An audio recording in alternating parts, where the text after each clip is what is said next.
नमस्कार साथियों, विकासवाड़ी के एपिसोड नंबर 287 में आप लोग का स्वागत करता हूं। आज हम लोग 10 सितंबर करंट अफेयर देखने वाले हैं, हिंदी इंग्लिश दोनों ही भाषाओं में।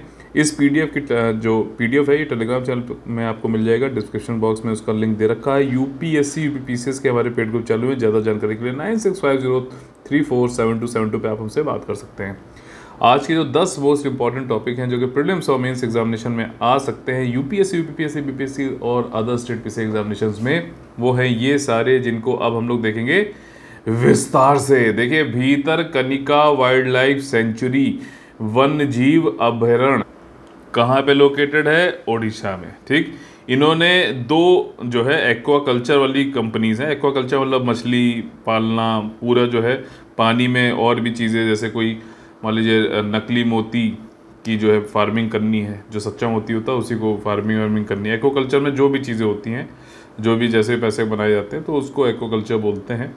तो उसका दो एक्वाकल्चर वाली कंपनीज थी, जो कि श्राइम्प भी खाई जाती है चीज़, तो उसको जो है कंपनियों की लीज़ यानी कि जो किरायानामा था उसको ख़त्म कर दिया है। ठीक, वो इतना इम्पोर्टेंट नहीं है। इम्पोर्टेंट ये है कि यहाँ पर एक तो क्रोकोडाइल का कंजर्वेशन होता है, मैंग्रोव फॉरेस्ट है।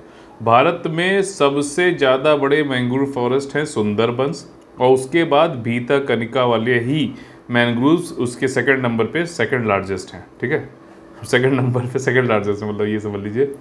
ये केंद्रपारा डिस्ट्रिक्ट ओडिशा का जो है वहाँ पे लोकेटेड है। रामसार साइट की तरह ही, जैसे चिल्का लेक है ना रामसार साइट, वैसे ही ये सेकंड रामसार साइट है स्टेट की, ओडिशा की, भीतरकनिका वाली जो लेक है। ठीक, और इसमें भीतरकनिका वाइल्ड लाइफ सेंचुरी को सराउंड करता है गहिरमथा बीच एंड मैरीन सेंचुरी। ठीक, यहाँ पे आप लोगों ने कई बार इसका नाम सुना होगा, ऑलिव रिडले। कई लाखों करोड़ों की तादाद में आते हैं, अंडे वंडे वहाँ पे देते हैं। उस फिनोमिनन को क्या बोलते हैं? अरीबादा। ये आप लोगों को मैंने कई बार पढ़ाया ये। ठीक, तो वो भी यहीं पे इसके जो है पूरब में पड़ता है। और मैंग्रोव जो है आपका, मैंग्रोव भी इसको सराउंड करता है भीतरकनिका वाइल्ड लाइफ सेंचुरी को। National park, wild life sanctuary, इसमें कई सारी नदियां भी जाती हैं, जैसे कि ब्रह्मणी, बैतरणी, धमरा, पाठशाला। तो क्या है, आप लोग को निकाल कर मैप देखना चाहिए पूरा जो है उड़ीसा को आज। ठीक, ये आप लोग होमवर्क में लिख लीजिए, ओडिशा की मैपिंग करिए। अच्छा, मैपिंग जो है दो तरीके के करो, फिजिकल फीचर्स भी देखो, पॉलिटिकल फीचर्स भी देखो। दो तरीके के मैप होते हैं, उसको देखो आसपास, थोड़ा सा रोज देखते चलो। मैप से बहुत ऑब्जर्वेशन जितना अच्छा होता है ना, उतना ज़्यादा याद भी रहता है। सेकेंड लार्जेस्ट मैंग्रोव इकोसिस्टम है इंडिया में, Bhitarkanika wild life sanctuary.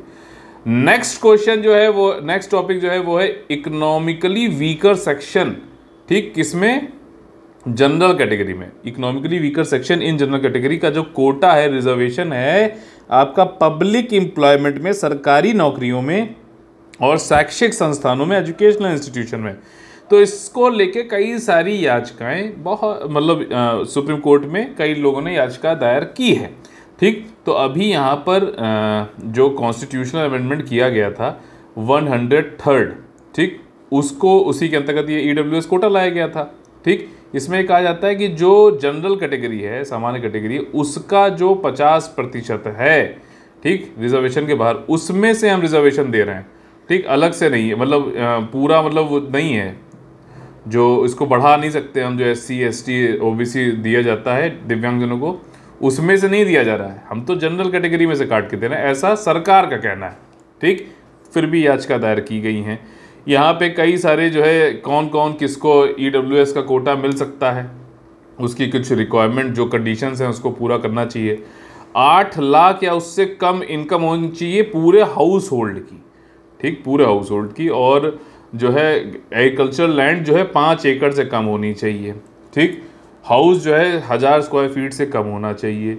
Residential plot, अगर कोई रिहायशी प्लॉट है तो 100 यार्ड से कम होना चाहिए म्यूनसिपलिटी में, किसी नगर पालिका में। और कोई रेसिडेंशियल प्लॉट है 200 यार्ड से कम होना चाहिए नॉन नोटिफाइड म्यूनसिपलिटी में। तो ये सारी अगर जो है कोई पूरी करता है तभी उसको EWS कोटा मिल सकता है।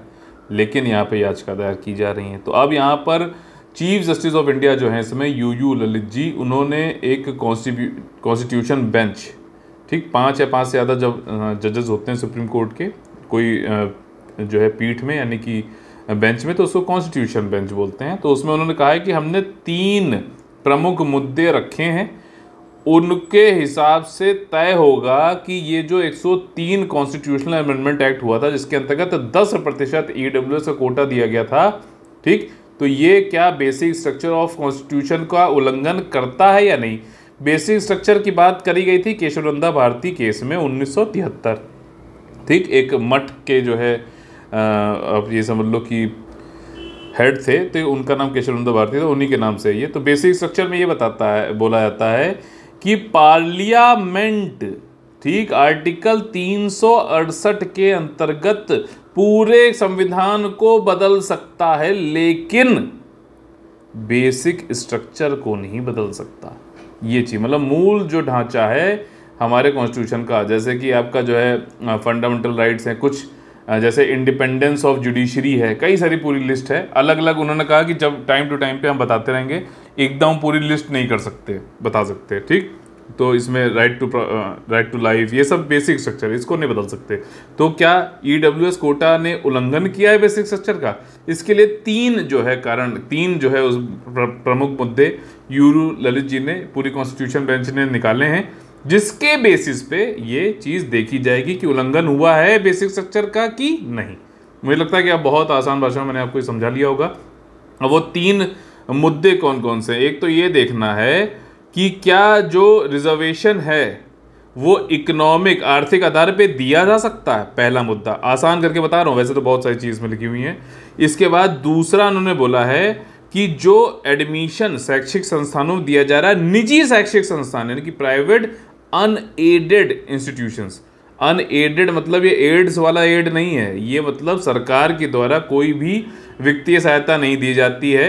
तो उन निजी संस्थानों में क्या एडमिशन, शैक्षिक संस्थानों में, प्राइवेट वालों में ईडब्ल्यूएस वालों को रिजर्वेशन दिया जाना चाहिए, एडमिशन दिया जाना चाहिए। दूसरी चीज, पहला आर्थिक, दूसरा प्राइवेट अनएडेड इंस्टीट्यूशन में एडमिशन।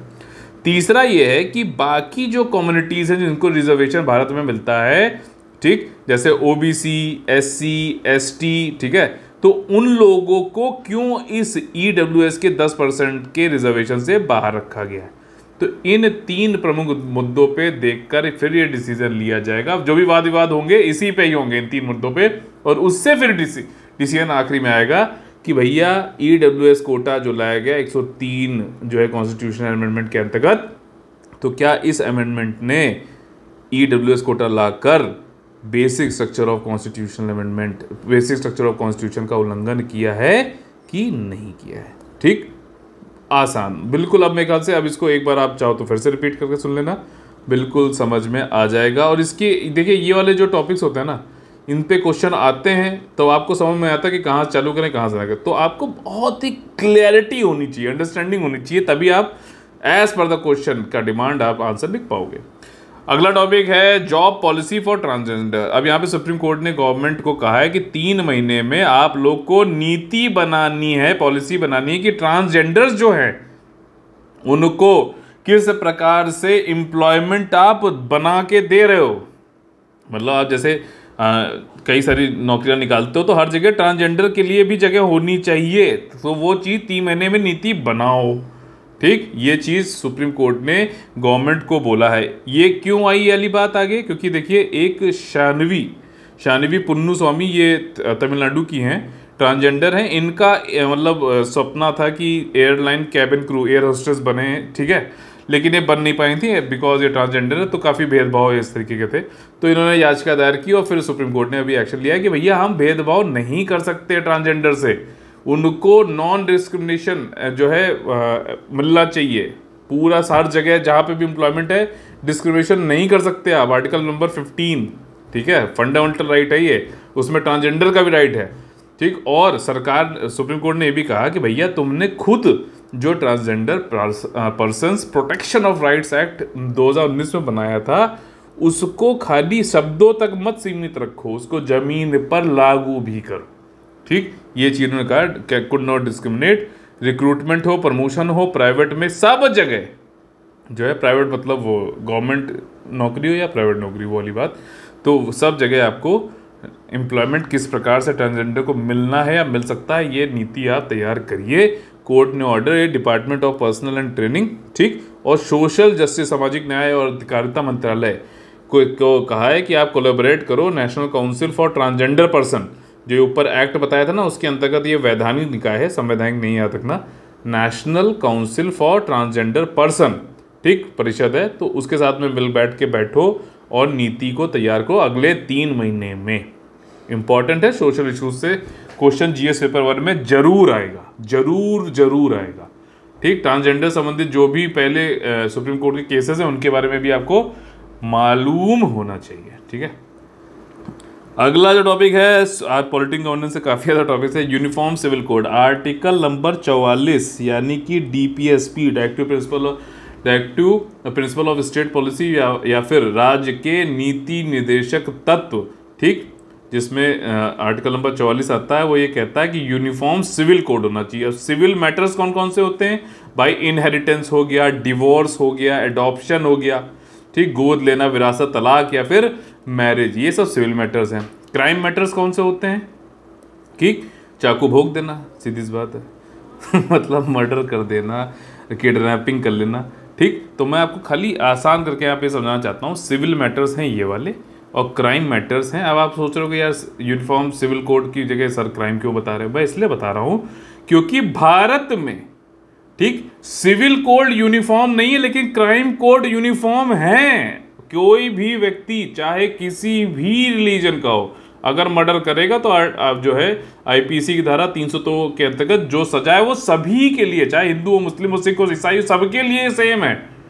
तो भारत में यूनिफॉर्म क्राइम कोड ऑलरेडी हैं, ठीक, उसमें आईपीसी, क्रिमिनल प्रोसीजर कोड, वो सब सभी के लिए एक समान है, लेकिन सिविल कोड में एक समान नहीं है, ठीक। तो ये पॉइंट आप अलग से जब कभी क्वेश्चन ही आए तो you can write these point, ठीक है ना, कि भैया सिविल कोड जो ये वाले है तो इसमें क्यों हम हिंदू, मुस्लिम, सिख, ईसाई ये सब करने लगते हैं, ठीक, पारसी, बुद्धिस्ट, जैनिज्म, ठीक है, तो ये हम उसमें क्यों करने लगते हैं, उसमें क्यों हम अलग, आपका अलग अलग रिलीजियस कम्युनिटी के लिए अलग अलग क्यों है?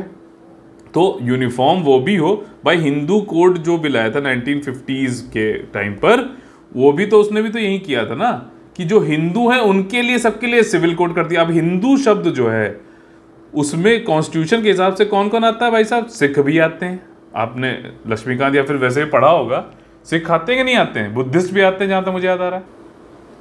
तो उसमें देखिए आर्टिकल नंबर 25 अगर आप पढ़ोगे, सब क्लॉज 2 और सब क्लॉज बी, उसमें देखिए बताया गया है हिंदू का मतलब है सिख, जैन, बुद्धिस्ट, इन सबको भी हिंदू में जोड़ा जाता है, ठीक। तो मतलब ये हिंदू शब्द कॉन्स्टिट्यूशन के हिसाब से बताया गया है। तो इस प्रकार से सबके लिए अलग मत करो, सिविल कोड भी यूनिफॉर्म होना चाहिए। अब डीपीएसपी आपको मालूम है कि कोई फंडामेंटल राइट नहीं, कि कोई ये नहीं कह सकता कि हमको मिलना ही है। राज्य को बोला गया है कि ऐसे आपको, जैसे जब आपको सही लगे, व्यक्तिगत तौर पे फाइनेंशियल, सोशल सारे जो है आपको अनुकूल लगे जब चीज़ें, तब आप इसको जो है अप्लाई करिएगा, ठीक। तो इसके लिए जो है उत्तराखंड ने अभी एक कमेटी बनाई है कि ये देखने के लिए किस प्रकार से वो लागू कर सकते हैं यूनिफॉर्म सिविल कोड, और उन्होंने एक वेबसाइट भी लॉन्च कर दी, उस पर पब्लिक ओपिनियन मांगी है। कमेटी जो बनाई है उसकी हेड जो है, उसके हेड जो है वो कौन है? Justice Ranjana Prakash Desai, delimitation commission परिसीमन आयोग के भी ये हेड हैं। डिलिमिटेशन कमीशन आर्टिकल कौन सा आता है? 82 आता है, ठीक। लेकिन ये संवैधानिक जो है निकाय नहीं है, ध्यान रखना। डिलिमिटेशन कमीशन की बात कही गई है संविधान में, लेकिन इसको बनाता है पार्लियामेंट टाइम टू टाइम, इसलिए ये एक वैधानिक निकाय बनता है, ध्यान रखना, ध्यान से, ये एक्सेप्शन है इसलिए बता रहा हूँ। उत्तराखंड ने कहा है कि जब कमेटी जो बताएगी उसके हिसाब से हम इम्प्लीमेंट करेंगे यूनिफॉर्म सिविल कोड, ठीक। अब देखिए क्वीन एलिजाबेथ 2, ठीक, इनका जो है निधन हो गया, 96 वर्ष की थी ये। 1926 में इनकी पैदाइश हुई थी, 2022 में अभी यूके में इनकी डेथ हो गई है, ठीक। अब देखिए क्या होता है कि ब्रिटिशर्स, अंग्रेजों में एक चीज़ मैंने देखा है, हर चीज़ के रूल हैं, हर चीज़ की प्लानिंग है, हर चीज़ बड़े सिस्टमेटिक तरीके से करते हैं, चाहे जो भी हो, ठीक है। हर चीज़ का जो है लिखित में होगा, हर चीज़ मतलब बड़ा प्लान वैन करके करते हैं लोग। अब देखिए ये 7 दशक से क्वीन थी, जितनी भी क्वीन रही, अगला टॉपिक भी इन्हीं से संबंधित है, जितनी भी क्वीन रही हैं, जो भी मोनार्क रहे, सबसे लंबे समय तक मोनार्क जो है कौन रही? एलिजाबेथ 2 रही। 15 पीएम देखे इन्होंने, 15, समझ रहे हो, बहुत ही। और कब से बनी हुई थी क्वीन? ये 1952 से, वर्ल्ड वॉर 2 के बाद से। खैर, यहाँ पे हम ये बात समझ लेते हैं कि ऑपरेशन लंदन ब्रिज क्या है। देखिए, लंदन ब्रिज जो प्लान है एक तरीका का ये, कि जब क्वीन की मौत मतलब निधन हो जाएगा तो उनका फ्यूनरल होने तक 10 दिन के बाद भैया फ्यूनरल होगा, फाइनली अंतिम संस्कार, तब तक क्या क्या चीजें होनी है उस सब का पूरा प्लान है, उसको बोलते हैं लंदन ब्रिज। ठीक, ये शब्द आपने बहुत सुना होगा, लेकिन एक शब्द आपने नहीं सुना होगा, स्प्रिंग टाइड। ठीक है, अब लंदन ब्रिज तो ये प्लान हो गया इनके फ्यूनरल तक कि क्या क्या चीजें होनी है, बहुत सारी चीजें, रीति रिवाज होंगे। ठीक, उसी के साथ में दूसरा ऑपरेशन है स्प्रिंग टाइड। अब स्प्रिंग टाइड क्या चीज है? स्प्रिंग टाइड ये है कि जो किंग चार्ल्स 3 हैं उनको कैसे जो है ये सिंहासन दिया जाएगा, थ्रोन मिलेगा, उसके लिए क्या प्लानिंग, कैसे क्या प्रोसीजर होगा, वो ऑपरेशन स्प्रिंग टाइड है। ये भी समझना जरूरी है, क्योंकि ऑपरेशन लंदन ब्रिज सभी को पता होगा, ऑपरेशन स्प्रिंग टाइड नहीं पता होगा। तो किंग चार्ल्स 3 जो उनको अभी थ्रोन मिलने वाला सिंहासन, तो वो कैसे क्या उसमें प्रोसीजर होने वाला, उसके संबंधित ऑपरेशन है। और क्या उनकी, अब जब ये बन जाते हैं ना, सिंहासन मिल जाता है, तो यूनाइटेड किंगडम, मैंने आपको बताया कई सारे किंगडम्स का यूनाइट करके बनाया गया। स्टॉकहोम, आपका स्कॉटलैंड जाएंगे, ठीक है, आपका वेल्स जाएंगे, ठीक, वेल्स जाएंगे, आपका आयरलैंड जाएंगे, तो हर जगह घूमेंगे, तो वो सब कुछ ऑपरेशन स्प्रिंग टाइड के अंदर आता है। ठीक है, और साथ ही साथ भैया एक ऑपरेशन यूनिकॉर्न भी होता है। अगर मान लो गलती से या फिर किसी कारणवश क्वीन की डेथ स्कॉटलैंड में हो जाती तो फिर ऑपरेशन यूनिकॉर्न चलता साइड बाय साइड। ठीक है, तो ये वाली चीज़ है, ये ऑपरेशन लंदन ब्रिज, मेरे ख्याल से आपको समझ में आ गया होगा। मतलब 1960 में ये प्लान बना दिया गया था, लेकिन अब जाके अप्लाई हो पाया। तो इनको पता था कि जब मतलब प्लान पहले ही बना दिया गया 1960 में। तो देखो काफ़ी सिस्टमेटिक है, वहाँ पे ये नहीं समझते कि देखो यार अब तो जिंदा, तो वहाँ मरने के बाद क्या करने वाले उसका प्लान बना रहे हो। भारत में ऐसा होता तो इस पर बवाल मच जाता, सारे न्यूज़ चैनल प्राइम टाइम पे इसी बहस कर रहे होते। इतना तो मतलब क्या चक्कर सिस्टम है भारत में। खैर, एलिजाबेथ 2 जो है 70 साल इन्होंने राज किया। ठीक, मोनार्क हैं। अच्छा, ब्रिटिश क्या यूनाइटेड किंगडम जो है क्या वो रिपब्लिक नहीं है क्या? कमेंट करके बताइएगा ध्यान से समझ कर कि क्या रिपब्लिक है कि नहीं है, मोनार्की है, क्या चीज़ है। ठीक है, क्या और कॉन्स्टिट्यूशन क्या होता है भैया कि नहीं होता है ब्रिटेन में। ठीक, तो 1952 में आई थी ये क्वीन बनी थी, और काफ़ी ज़्यादा इन्होंने समय देखा है, कोल्ड वॉर देखा, एम्पायर था ब्रिटिश एम्पायर, यूनाइटेड किंगडम का एम्पायर, उसको कॉमनवेल्थ बनते देखा। ठीक, आपका जो है कोल्ड वॉर ख़त्म होते हुए देखा, साथ ही साथ यूके की यूरोपियन यूनियन में एंट्री और बाहर निकलते हुए भी देखा, जो ब्रेक्सिट हुआ था। 15 पीएम देखे विंस्टन चर्चिल से, ठीक, और अभी लिज ट्रूस तक। ठीक है, सारी महिलाएं जो प्राइम मिनिस्टर बनी उनको भी देखा। हर हफ्ते में एक बार ये प्राइम मिनिस्टर के साथ में ऑडियंस जरूर जो है लोगों के साथ जो है बैठती, बातचीत होती थी इनकी।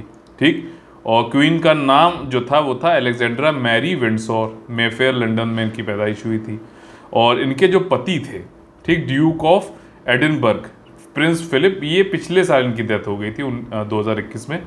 और इन लोग का बड़ा प्यार का बड़ा वो भी मशहूर है, 70 दशक, मतलब 70 दशक नहीं, 7 दशक तक जो है बड़ा इनका वो भी लव स्टोरी भी बड़ी वो प्रचलित है। कई लोग तो ये कह रहे हैं कि 2021 में इनकी डेथ होगी, तभी से बेचारी बहुत परेशान रहने लग गई थी। तो ये सारी चीज़ें भी हैं, और अभी इनका निधन हो गया है। और ठीक है, मोनार्की अब आगे जो है बढ़ेगी, और प्रिंस चार्ल्स जो है, प्रिंस चार्ल्स है, king Charles, sorry, king Charles 3 अब इसको सिंहासन पर बैठेंगे, मोनार्क बनेंगे। ठीक, नेक्स्ट टॉपिक है India China border standoff. मई 2022 से लद्दाख, भारत के जो है लद्दाख वाले रीजन में जो है ये चाइना वाले आके लाइन ऑफ एक्चुअल कंट्रोल के पास में आके, पेंगोंग लेक के पास में आके भारत की तरफ कुछ ना कुछ वहाँ पे जाके वो तंबू गाड़ रहे हैं, कभी कुछ बना रहे हैं, कभी कुछ रोड बना रहे हैं, कुछ ना कुछ उल्टी सीधी हरकतें करते रहते हैं परेशान करने के लिए भारत को। ठीक, तो मई 2020 से सब कुछ चल रहा था, और जब भी कोई जो है सम्मेलन होने वाला होता है, ठीक है, जैसे अभी शंघाई कोऑपरेशन ऑर्गेनाइजेशन का भी सम्मेलन होने वाला है उज्बेकिस्तान में, ठीक है, अगले हफ्ते। तभी ये देखा गया, पहले भी डोकलाम वाला जब इशू हुआ था ठीक, आपका वो उधर सिक्किम के साइड में, तब भी कोई एक सम्मेलन होने वाला था। तब जो है वो दोनों सेनाएं अलग, मतलब चाइना ने अपनी सेना पीछे खींची थी। अभी भी .15 गोगरा हॉट स्प्रिंग से अपनी सेनाएं वापस खींच रहा है ईस्टर्न लद्दाख से, क्योंकि अभी शंघाई कोऑपरेशन ऑर्गेनाइजेशन होने वाला है। चाइना बड़ा चालाक है, वो पता है कि भैया इस ऑर्गेनाइजेशन मतलब जब कॉन्फ्रेंस होगा तब ये सब बातें ना आए। ठीक, तो अभी पीछे खींच लिया, फिर चला आएगा अपने ट्रक वर्क लेकर। ठीक, वहाँ पे मतलब बड़ी कुछ एक होता है ना विस्तारवादी नीति, जिसको एक्सपेंशनिस्ट बोलते हैं। ठीक, इतनी ज़मीन है लेकिन भैया फिर भी और भी चाहिए, हर जगह जो है कूद रहे हैं इधर से उधर। ठीक, तो ये अभी डिसंगेजमेंट हो गया है, दोनों लोग अपने अपनी तरफ निकल रहे हैं। और काफ़ी ज़्यादा मीटिंग 16वीं राउंड मतलब 16वां राउंड था ये चाइना कॉर्प्स कमांडर के साथ में इंडिया के लोगों की। और उसके बाद फिर एक आ गया कि चलो ठीक है, दोनों लोग डिसंगेज करते हैं, अपनी अपनी तरफ जाते हैं। ठीक है, ये सारी चीज़ें। कर्तव्य पथ देखो, ये हम लोगों ने पढ़ा भी था, कल भी पढ़ा था। अब जो आपका ये रायसीना हिल्स पे प्रेसिडेंशियल हाउस से लेकर आप अगर यहाँ तक इंडिया गेट तक जाओगे, तो जो ये पूरा पथ है इसको पहले किंग्सवे बोलते थे, फिर उसको ट्रांसलेट करके राजपथ बोल दिया गया। अब मोदी जी ने कहा देखिए ये नाम वाम जो है सिर्फ नाम बदल देने से अभी भी हम स्लेवरी हमको दर्शाता है कि हम उनके स्लेव रहे हैं ब्रिटिशर्स के, तो हम इसको ख़त्म कर देते हैं। स्लेवरी को का एक जो सिंबल है, प्रतीक है, उसको ख़त्म करते हैं और इसका नाम कर्तव्य पथ कर देते हैं। ठीक, यानी कि ड्यूटी ऑफ पाथ, या फिर बोले तो पाथ ऑफ ड्यूटी। ठीक है, ये चीज़ें उन्होंने यहाँ पर बताई है। सेंट्रल विस्टा प्रोजेक्ट आपने सुना होगा नाम। ठीक है, उसमें 2021 जनवरी से ये सब काम चल रहा है, सेंट्रल विस्टा वाला। उसमें नई जो है ट्रायंगुलर पार्लियामेंट की बिल्डिंग बन रही है, कई सारी चीज़ें बन रही हैं। मोदी जी अपना पूरा जो है करके जाएंगे काम कि लोग 10 मतलब शताब्दियाँ तक याद रखा जाए मोदी जी को। तो उसमें अभी अनवील सबसे पहला जो है यही पूरा हुआ है, राजपथ वाला ये काम, कर्तव्य पथ वाला। तो इसको पब्लिकली ओपन कर दिया गया है, सेंट्रल विस्टा वाला। 477 करोड़ रुपए का ये प्रोजेक्ट था। ठीक, और देखो यहाँ पर जो इंडिया गेट है ना, उसके जस्ट नीचे पहले आप लोग को मैंने पढ़ाया भी था, एक 3D जो है लाइट वेट से सुभाष चंद्र बोस जी की वो एक मूर्ति बनाई गई थी। ठीक है, अब असली में एक मूर्ति जो है सुभाष चंद्र बोस जी की अनवील करी आपका मोदी जी ने। ठीक, और यहाँ पे पहले ब्रिटिश के टाइम पे किंग जॉर्ज 5th की मूर्ति होती थी।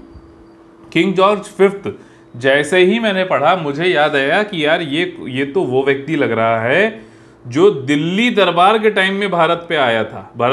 दिल्ली दरबार आपको याद आ रहा है 1911, जब कोलकाता से चेंज करके दिल्ली को वापस कैपिटल बनाया गया।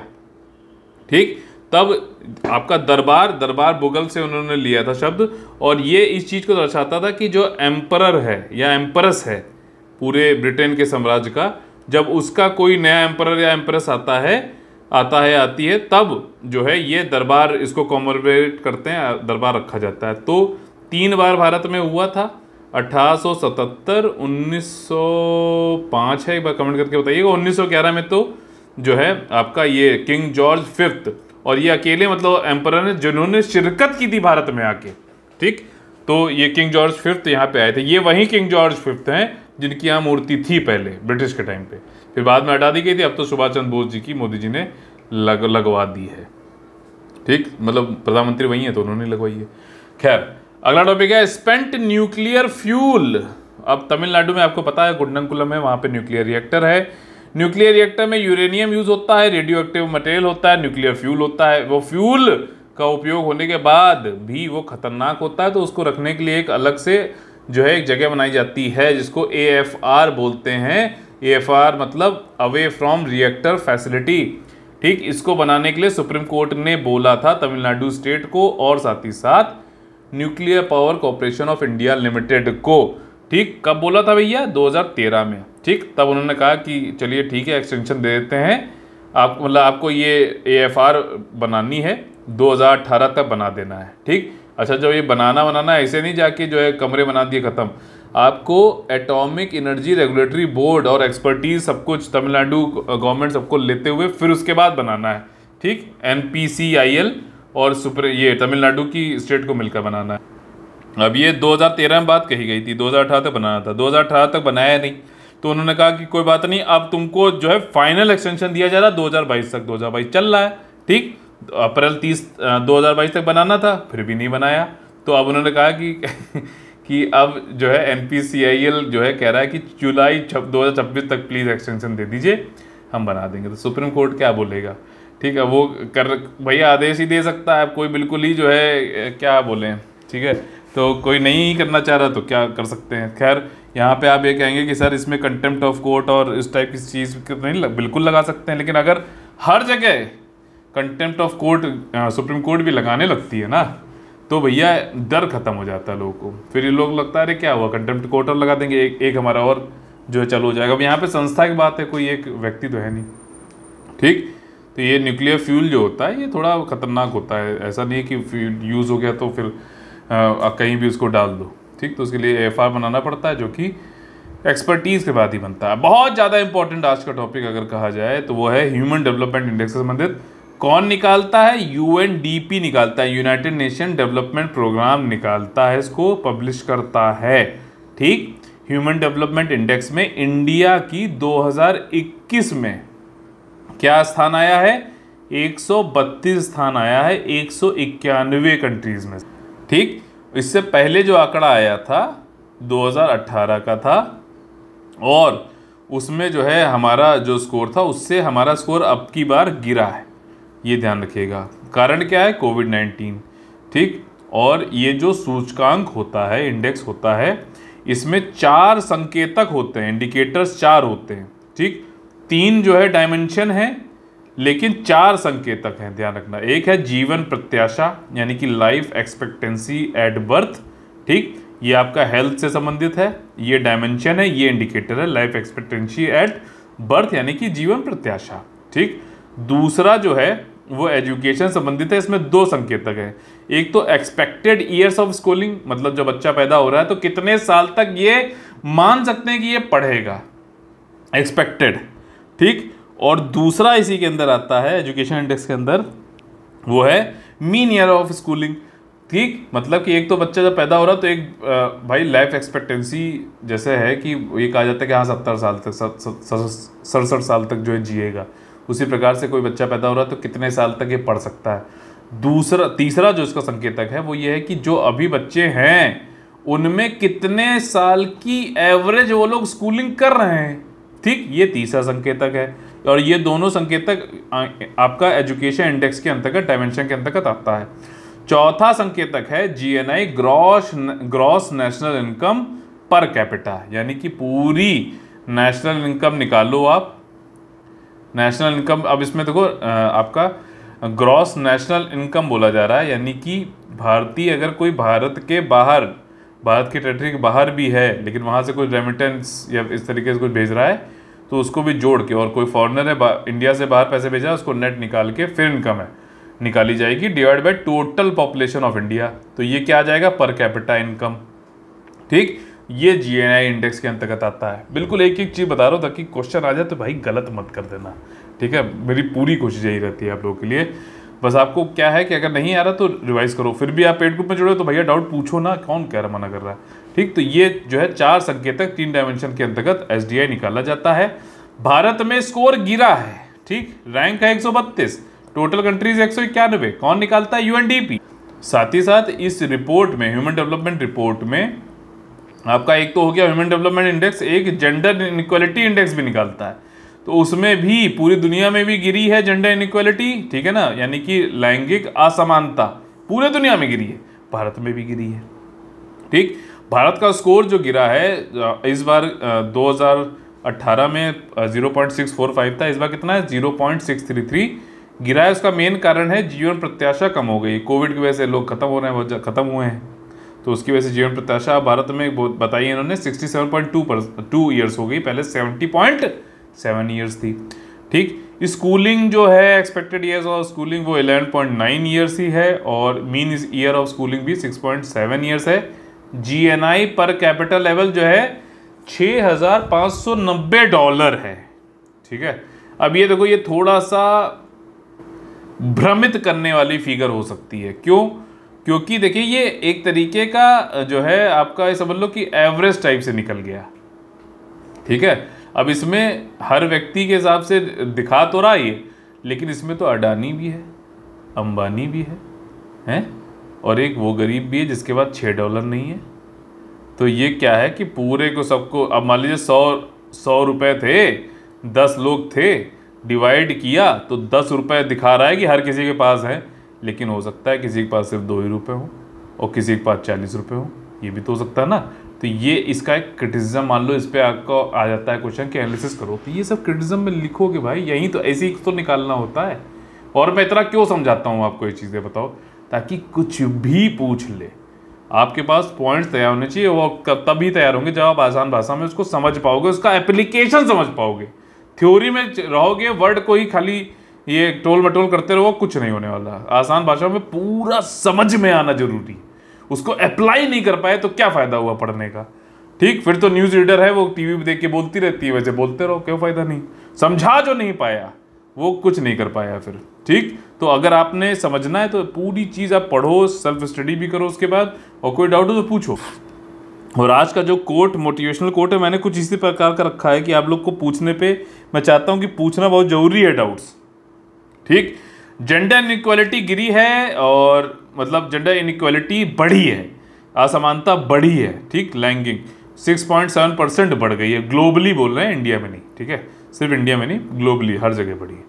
तो ये थे आज के। और आप लोग पता है कि यूपीएससी यूपीपीसीएस के हमारा 2023 का जो कंप्लीट पेड ग्रुप चल रहा है प्रीलिम्स और मेंस के लिए, अगर आप लोग को ज्वाइन करना है तो 9650347272 पे आप उनसे बात कर सकते हैं। इसमें इनिशियली आप जो है 5,000 रुपये की जो है इंस्टॉलमेंट देकर भी ज्वाइन कर सकते हैं, फिर आप मंथली इंस्टॉलमेंट देकर अपना भुगतान करते रहें पेमेंट। ठीक, बाकी mains answer writing, current affair plus doubt discussion, और सिर्फ डाउट डिस्कशन वाला ही पेड ग्रुप है हमारा। और ये आपके सामने जो है पेमेंट डिटेल्स हैं। ठीक, कोई भी जो है क्वेरी है तो आप इस नंबर पे 9650347272 पे हमसे बात कर सकते हैं। चलिए एमसीक्यू करते हैं। एमसीक्यू 10 सितंबर के जो है ये पीडीएफ भी आपको टेलीग्राम चैनल में मिल जाएगी, जो कि डिस्क्रिप्शन बॉक्स में दिया हुआ, एकदम फ्री है भैया, ज्वाइन कर लेना, रेवड़ी बट रही है वहां पर। ठीक, देखिए पहला क्वेश्चन ये है, choose the correct statement regarding Bhitarkanika wild life sanctuary. Bhitarkanika वन्यजीव अभयारण्य के संबंध में सही कथनों का चयन करें। भीतरकनिका वन्यजीव अभयारण्य मगरमच्छ संरक्षण और घने मैनग्रोव जंगलों के लिए प्रसिद्ध है। क्या स्टेटमेंट सही है? खरा सोना है मेरे भाई, खरा सोना एकदम सही है पहला स्टेटमेंट, और सही पूछा गया है। दूसरा स्टेटमेंट कहता है it is the third largest mangrove ecosystem India. नहीं भैया, अभी पढ़ाया, अभी बताया, फिर भी ना समझ में आया तो कैसे कर पाया। ठीक, इसको रिवाइज करना पड़ेगा आपको। अगर वीडियो देख रहे हो तो स्किप करके मत देखो, पूरा वीडियो देखो। क्यों छोड़ रहे हो यार? ये 30 मिनट में 40 मिनट में जो मैं आपको करा रहा हूँ ना चीजें, ये आप खुद करके एक दिन देख लेना पूरा, ना 6-7 घंटे लग जाए तो मुझे मेरा नाम बदल देना आप। ठीक, लेकिन फिर अगर नहीं कर पाए आप, तब मेरा भी जो है, मैं भी कुछ करूँगा फिर। ठीक, तो ये भी ध्यान रखिएगा। तो दूसरा स्टेटमेंट जो है वो है गलत, और पहला स्टेटमेंट है सही, और पूछा गया है करेक्ट। तो क्या आंसर होगा? A only. ठीक, अगला क्वेश्चन है आपका, मानव विकास सूचकांक के संबंध में सही कथनों का चयन करें। भारत 191 देशों में से 132वें स्थान पर है मानव विकास सूचकांक 2021 में। तो क्या स्टेटमेंट सही है? हाँ, ये देश इतने थे। ठीक, देखो 2021 भी सही है, भारत की बात कर रहा, हाँ सही है। ठीक, तो एक एक चीज आपको वर्ड देखना पड़ेगा। अगला स्टेटमेंट है decline in its score over 2 consecutive years for the second time in 3 decades. तो देखिए यहाँ पर ये सेकेंड टाइम नहीं है, फर्स्ट टाइम है। आपको जैसा मैंने बताया था, फर्स्ट टाइम है, डिक्लाइन हुआ है स्कोर इसका लगातार 2 साल, फर्स्ट टाइम इन 2 डेकेड्स। ठीक, दूसरा स्टेटमेंट है गलत, करेक्ट पूछा गया। तो दूसरा वाला आप देखो, एलिमिनेशन मेथड लगाओ। दूसरा वाला स्टेटमेंट किस किस ऑप्शन में? ए में है, बी में है। करेक्ट पूछा गया है, गलत नहीं हो सकता ऑप्शन में। तो यहाँ पर अब या तो सी आंसर होगा या फिर डी आंसर। डी भी नहीं हो सकता भाई साहब, आंसर निकल जाएगा आपको यहीं से। क्यों? क्योंकि इसमें भी ऑल ऑफ दीज यानी कि 1 2 3, तो 2 तो हो नहीं सकता। ठीक, तो आंसर आपका सी हो गया। लेकिन चलिए पढ़ लेते हैं। It is release by the United Nation development programme, एकदम सही है। ठीक, सी आंसर हो जाएगा।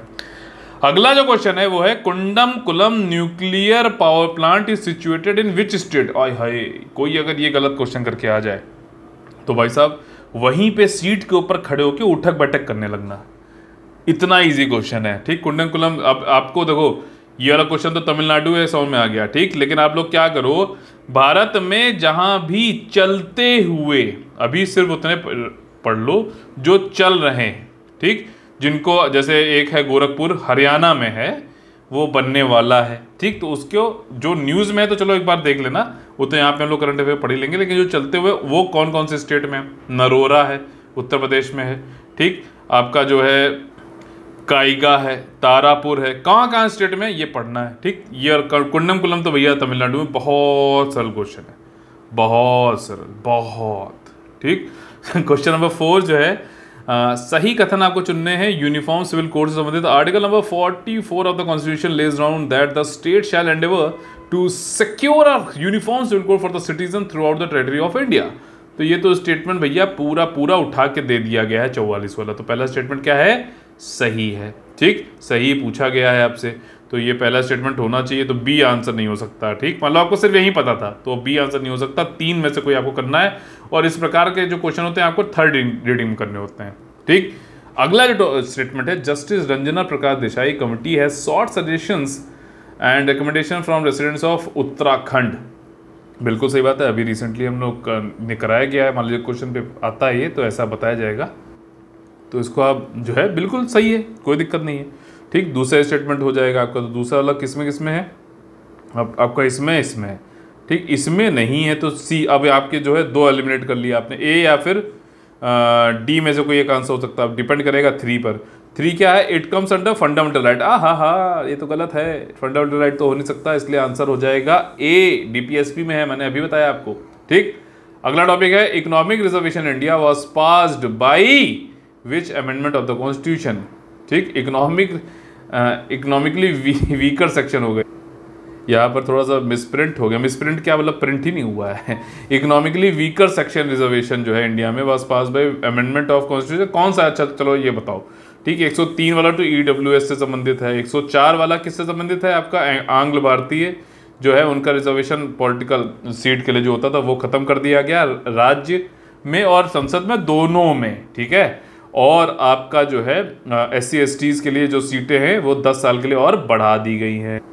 ठीक, 101 किससे संबंधित है, GST संबंधित है। 102 किससे संबंधित है, इकोनॉमिकली 102 जो है आपका बैकवर्ड क्लासेस के लिए नेशनल कमीशन बनाने के लिए 338 बी जो है आर्टिकल जोड़ने के लिए जो है ये आर्टिकल नंबर 102 लाया गया था। 100 किससे संबंधित है, बांग्लादेश और भारत के बीच में जो एन्क्लेव का एक्सचेंज हुआ था उससे उसको जो है संविधान में संशोधन करना पड़ा था, उसके लिए जो है 100 वाला आया था। ठीक, 105 आ गया है, क्या आया है तो किससे संबंधित आ गया है मेरे भाई। 105वां किससे संबंधित है, स्टेट जो थे ना, राज्यों को ये पहचानने का अधिकार कि कौन कौन एजुकेशनली बैकवर्ड क्लास है, यानी कि शैक्षिक रूप से पिछड़ा वर्ग कौन कौन सा है, इनको रिकॉग्नाइज करना। ठीक, सोशली एंड एजुकेशनली, सामाजिक और शैक्षिक रूप से पिछड़ा वर्ग कौन कौन सा है, इनको रिकॉग्नाइज करने का जो अधिकार था वो स्टेट से खत्म कर दिया गया था पहले। ठीक, अब वो चीज़ वापस दे दी गई है, रीस्टोर कर दी गई है पावर 105वें संशोधन के करने के बाद। ठीक, 2021 में ये हुआ था, ध्यान रखना प्लीज़। ठीक, इफेक्टिव है 15 अगस्त 2021 से। ठीक, अगला क्वेश्चन है मैपिंग से मानचित्र। तो देखिए, Italy does not share it border with which of the following countries. Italy निम्नलिखित में से किस देश के साथ अपनी सीमा साझा नहीं करती है, स्लोवेनिया, फ्रांस, ऑस्ट्रिया, जर्मनी। बताइए कौन सा होगा इसमें सही आंसर। ठीक, इटली कहाँ है और जर्मनी कहाँ है, तो ये सीमा साझा होगी क्या, नहीं होगी। इसलिए यहाँ पर पूछा गया है कौन नहीं करता, तो जर्मनी। बाकी स्लोवेनिया, फ्रांस, ऑस्ट्रिया और स्विट्ज़रलैंड ये सब जो है कहीं ना कहीं टच करते हैं। ठीक है, सीमा, बॉर्डर। ठीक है, तो ये सारी चीज़ें हैं। चलिए चलते हैं मेंस आंसर, जो मेंस क्वेश्चन जो था उसको एनालिसिस कर लेते हैं 9 सितंबर वाले का। देखिए, क्वेश्चन यहाँ पे पूछा गया था 9 सितंबर को कि what do you understand by export led economy. Export led economy जितने भी एशियान कंट्रीज़ हैं ना, छोटी छोटी कंट्रीज जो है, जो मिलकर इन्होंने एशियान ग्रुप बनाया था, इसका मैंने शॉर्ट फॉर्म भी आपको बताया था, CLMVT। ठीक है ना, कंबोडिया, लाओस, म्यांमार, ठीक, वियतनाम, थाईलैंड, ठीक, फिर उसके बाद इंडोनेशिया, मलेशिया, ठीक, ब्रुनेई, फिलीपीन। तो इन सबको जो है मिलके जो एशियान बनाया था, तो ये इनके यहाँ जो इतनी जनसंख्या नहीं है कि अपनी जीडीपी या फिर ग्रोथ कर पाए, ठीक। तो क्या करते हैं, एक्सपोर्ट करते हैं, ठीक, क्योंकि जो ये बना रहे हैं वो वहाँ के कंजम्पशन के बाद भी बहुत सारी चीज़ें बन जाती है, तो उसको जो है एक्सपोर्ट करके सरप्लस पैसा कमाते हैं। तो ऐसी इकोनॉमी जो है एक्सपोर्ट लेड इकोनॉमी होती है, मतलब एक अर्थव्यवस्था उठाई है निर्यात करने की वजह से। निर्यात होता है तो इकोनॉमी बढ़ती है, नहीं तो जो है इकोनॉमी नहीं बढ़ती। जापान देखो, इतनी बड़ी इकोनॉमी कैसे है, जनसंख्या भी कम है, ठीक, छोटा सा वो देश है समझ लो, कुछ टापू है, ठीक, लेकिन जो है आप अगर उठा के देखो तो चाहे कार, ऑटोमोबाइल, ठीक है, ओसाका, योकिनावा, ठीक है, ह्युंडई, नहीं ह्युंडई तो खैर साउथ कोरिया की है, टोयोटा, होंडा, सुजुकी, ये सब क्या है, जापान की है। तो ये सब एक्सपोर्ट लेड इकोनॉमी है। इससे आपने डेफिनेशन बताई और एग्जाम्पल दे दिया। फिर इंडिया का एक्सपोर्ट लेड इकोनॉमी है, नहीं है, अभी नहीं है। हमारे यहाँ देश में जो बन रहा है वही इतना पूरा नहीं है कि हम उनको कंजम्पशन पूरा करा पाए। हम लोग कंजम्पशन बेस्ड इकोनॉमी, उपभोग करने वाली इकोनॉमी है। हमारे यहाँ कंजम्पशन अगर सबको मिल जाए ढंग से, जो हम लोग मैन्युफैक्चरिंग जो कर रहे हैं सबके लिए हो जाए, जब वो पूरा हो जाएगा तभी तो कुछ एक्सपोर्ट कर पाएंगे। और वो पूरा हो नहीं पाता था, इसीलिए हम लोग एक तो कंजम्पशन बेस्ड हैं, साथ ही साथ कई सारी चीज़ें हमें इंपोर्ट करनी पड़ती थी। अब देखो क्रूड ऑयल को तो आप नहीं कर सकते, इसमें जोड़ सकते, क्योंकि क्रूड ऑयल तो एक नेचुरल रिसोर्स है, वो हमारे यहाँ है नहीं, तो हमें लेना पड़ता है। लेकिन बाकी चीज़ें, अरे खिलौने तक हमें चाइना से खरीदने पड़े यार, समझ रहे हो ना। और ऐसा नहीं है कि भारत में क्या खिलौनों की इंडस्ट्री नहीं, इतने अच्छे खिलौने हैं कि आप सोच नहीं सकते, ठीक। अब फिर से वापस आ रहे हैं, तो यहाँ पर क्या है, कंजम्पशन बेस्ड इकोनॉमी है। लेकिन अब चेंज हो रही हैं चीज़ें, अब हम जो है एक्सपोर्ट लेड इकोनॉमी की तरफ बढ़ रहे हैं। और अगर ऐसा होता है, चाइना का जो है इन्फ्लुएंस कम होता है, हम लोगों ने पढ़ा भी था अभी पीछे कि INR में हम लोग करना चाहते हैं ट्रेड, वो भी इसी को बढ़ावा, एक्सपोर्ट को बढ़ावा देने के लिए ही हो रहा है, ठीक है। तो इससे इंडिया ही नहीं, इंडिया तो सबसे तेज लार्ज इकोनॉमी में सबसे तेजी से बढ़ने वाली इकोनॉमी ही है। अगर इंडिया इस तरीके से बढ़ता है, एक्सपोर्ट लेड इकोनॉमी बनता है, तो पूरे दुनिया की जो है का समझ लो कि इंजन हो सकता है। यहाँ पर एक जो बड़े इकोनॉमिस्ट है, उनका एक मैं पढ़ रहा था कोट, तो उन्होंने बोला कि this decade is not of India but this whole century is for India. समझ रहे हो, मतलब पूरा दशक नहीं, पूरी जो है शताब्दी भारत के नाम है, भारत का जो करने वाला है, जिस हिसाब से चल रहा है उसका काम। तो ये एक्सपोर्ट लेड इकोनॉमी होने पर हम इंडिया ही नहीं, पूरे इंडिया में बेरोजगारी खत्म होगी, पॉवर्टी खत्म होगी, पूरे दुनिया में भी हम कर सकते। अब देखो क्या है, जब इंडिया मदद जब चीज़ें करता है ना, तो देखो अफ्रीका में फार्मास्यूटिकल्स की दवाइयाँ कौन दे रहा है, इंडिया कर रहा है, एक्सपोर्ट कर रहा है ना इंडिया। देखो अगर मान लो अफ्रीका से पूरी डिजीजेस ही मुक्त हो जाएं, और उसमें भारत का बड़ा एक उपयोग मतलब रोल है एक्सपोर्ट करके, तो भैया कितना ज़्यादा इम्पैक्ट हो सकता है। तो ये पॉइंट बनाओगे, लिखोगे, तब आएगा। तो ये डिस्कस करना था, प्रोज एंड कॉन्स दोनों बताने थे, साथ ही साथ बिल्कुल एक बढ़िया ये बताना था कि हाँ इंडिया जो है बढ़ेगा, इंडिया जो है वासुदेव कुटुम्बकम का जो है वो करता है, अनुसरण करता है। लेकिन जो है अगर भारत बढ़ेगा तो पूरी दुनिया बहुत आगे जा सकती है। आज का क्वेश्चन चलिए देख लेते हैं। आज का क्वेश्चन है क्वेश्चन नंबर 52, 10 सितंबर, जीएस पेपर 3 इकोनॉमी से संबंधित है। इंपॉर्टेंट क्वेश्चन है, देश के विकास को मापने के लिए मानव विकास सूचकांक सकल घरेलू उत्पाद की तुलना में बेहतर तरीका क्यों है, विचार विमर्श करिए। Why human development index is a better method than gross domestic product to measure countries growth, discuss. ठीक, सिर्फ 150 शब्दों में लिखना है, बहुत ध्यान से 2 बार पढ़कर स्ट्रक्चर बना के ABC करके कुछ जितना भी नंबर उस हिसाब से वर्ड लिमिट अपनी लगाकर मेन टू द पॉइंट में ही आंसर लिखना। चलते हैं आज के बेहतरीन मोटिवेशनल कोड की तरफ। इस कोड से देखिए वो मत हो जाइए, गुस्सा मत हो जाइए, ये सिर्फ आप लोगों को चेताने के लिए है, अवेयर करने के लिए है, आप लोग को जो है मोटिवेट करने के लिए है। जो विद्यार्थी प्रश्न पूछता है वह सिर्फ 5 मिनट के लिए मूर्ख रहता है। ठीक, देखिए होता क्या है कि कई सारे लोग डाउट नहीं पूछते, पहले उसके कई सारे रीज़न हो सकते हैं। एक तो वो उनके अंदर अहम बहुत बड़ा है, ईगो बहुत बड़ा है, उनको लगता है अरे हम क्यों डाउट पूछें, ठीक, हम क्यों इनसे पूछें, हम कोई कमज़ोर हैं क्या, ठीक, भले ही उनको आए ना लेकिन डाउट नहीं पूछेंगे। दूसरी बात क्या है, अरे यार ऐसा तो नहीं होगा कि यार हम डाउट पूछें, लोग क्या अरे बताओ यार कितना बेफिजूल का डाउट पूछ रहा है, या इतनी हल्की चीज़ को नहीं पता है, ठीक, ऐसा सोचते हो, पूछते ही नहीं है। ठीक, तो होता क्या है, जब एग्ज़ाम में वही चीज़ पूछी जाती है तब आप जो है इधर उधर मुंह देखते हैं और फिर जो है बड़ा अफसोस व्यक्त करते हैं। ठीक, लेकिन मैं बता रहा हूँ आपको, पछताने से बढ़िया है कि आप पूछ लो। जो विद्यार्थी प्रश्न पूछता है वह सिर्फ 5 मिनट के लिए मूर्ख रहता है, लेकिन जो पूछता ही नहीं वह हमेशा के लिए मूर्ख रहता है। ठीक तो ये पॉजिटिवली इसको समझो जो मैसेज है।